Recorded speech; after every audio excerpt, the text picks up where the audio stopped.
Okay, so this week's Raw was the go-home show to Payback, featuring a dumpster match between Kalisto and Braun Strowman. Talk about that match first. They go over the history of dumpster matches.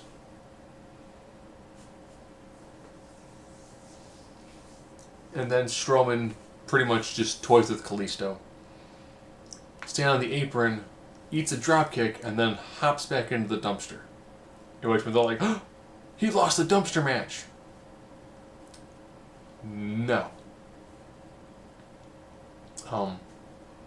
Dumpster matches ended when you would close the lid. It's like a casket match. That's how the match is won. Is you knock your opponent out, you put them in, then you close it. You just set them in there. They'd be like saying table matches ended when your opponent touches the table. Not goes through it, touches the table. At which point then Braun murder, death, killed Kalisto with the most wicked choke slams I've ever seen. He reaches down, Kalisto grabs onto the maw of Strowman. So Strowman picks up from the mat into the air and down to the mat. Sick. And then throws him in the dumpster. Checks one last time to make sure Kalisto is in the bubble wrap or whatever they encase him in.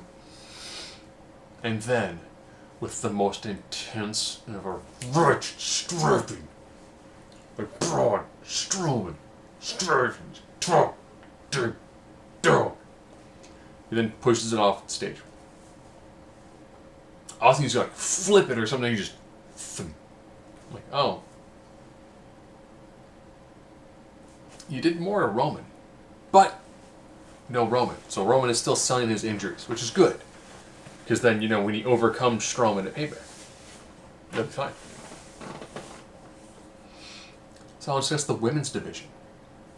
Alexa Bliss came out and did her Disney villainous shtick on Bayley. As well as her mean girl bit too. Have you ever kissed a boy? Don't answer that. But she did shut down the what chant. Alexa's awesome. Say what? What? Right. And I was like, yeah, shut down the what chant. She's good on the mic. Then Bayley came down and was, yeah. Bayley with her, oh, golly geese, shucks. Then Sasha Banks came down and I was like, you know, like Banks and Bliss could actually be a pretty solid feud. Because they can both go well on the mic. Banks is getting the better of her, Bliss just leaves. Bayley's like, look at that. She had left. So Bayley walking down to go talk to Banks, who's in the ring, was like, she left.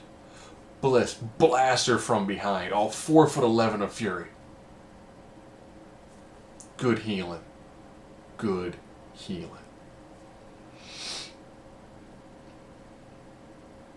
It is weird that I think when Alexa Bliss was in NXT and she was like Sparkle Princess Pixie Cheerleader, I want to say her theme was like glitter, sparkle, pretty, pony. And now she's the opposite of that. Dana Brooke took on Alicia Fox. And she won.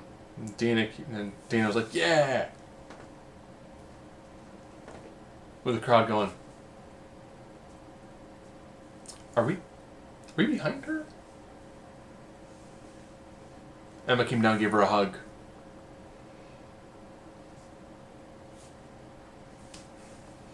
For your tag division, Matt Hardy beat Sheamus. In a pretty decent match. But, a little tussle on the outside, but they all shook hands. Everyone's cool. Samoa Joe and the Good Brothers, the club, went to face the team of Enzo, Big Cass, and Seth frickin' Rollins. I knew something was up after Enzo finished the basic intro. He throws the mic down. Cass gets jumped. Enzo gets jumped. Enzo gets laid out.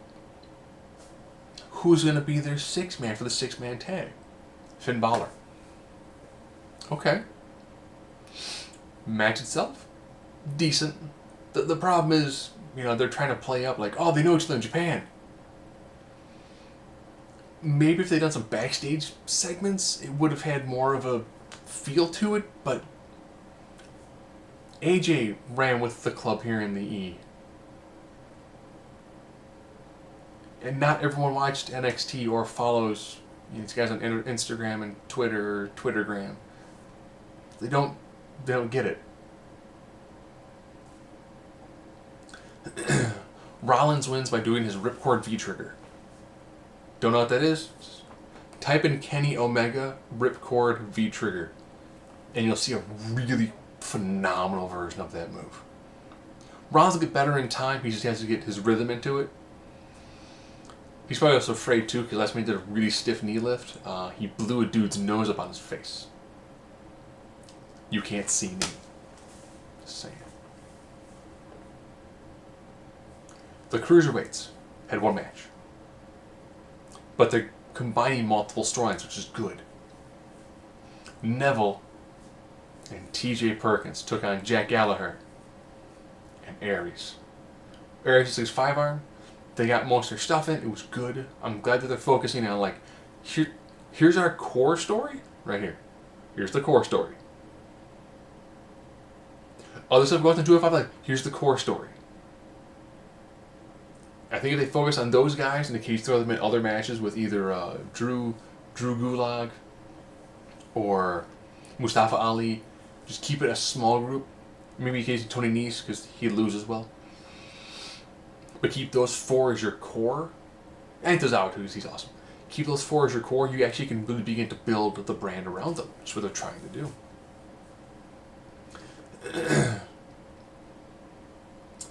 But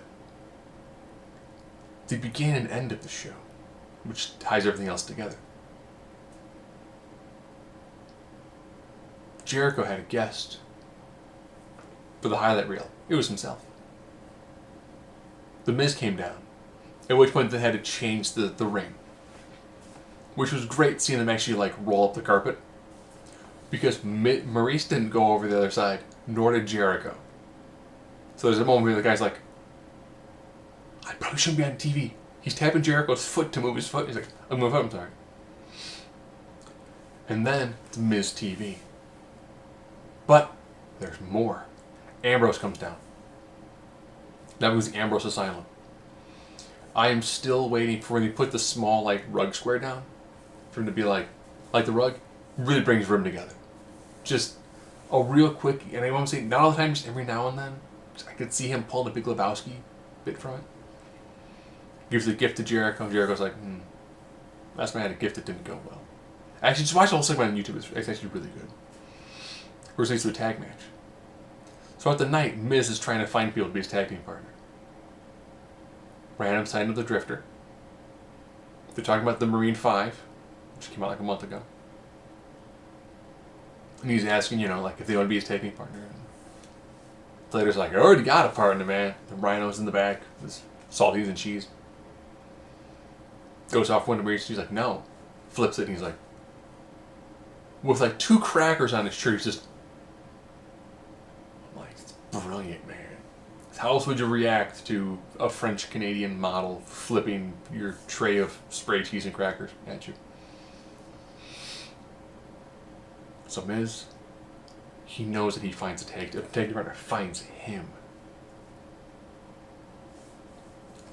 But he doesn't show up, so it's a 2-on-1 beatdown by the Faces. Until Bray Wyatt appears. Lays out Ambrose, lays out Jericho, and then the match ends without a pinfall. Because the 2-on-1 handicap match, which then becomes a tag match, gets thrown out. They really said bring the bells like as count out, because Miz was up at the announce table with Ambrose, but they just stop it. So Sister Abigail and Ambrose on the outside, Sister Abigail and Jericho on the inside. Miz is touching him on the shoulder, and I'm like, oh, he gonna kill you too. Boom, on Ambrose, on Miz, and I was like, man, that's the one feud I really would want to see. Because back when Bray was doing his whole, the world is a lie, and everyone's made of plastic, that's the perfect storyline for Miz and Bray Wyatt. You can just see Bray being like, "'Cause you know, Miz, with your bleach blonde wife full of plastic." I mean, it's just boom. It's so easy. You can talk about how the Miz, this self-deluded Hollywood god, who has his delusions of grandeur to his own iniquities. I mean, it's easy. It's stupid easy. And the Miz is a solid promo. The Miz be like, "I loved your music when you were in the Counting Crows." He could throw out some sort of weird random and it'd just be beautiful. Oh, and Kurt Hawkins called out someone else to Apollo Crews.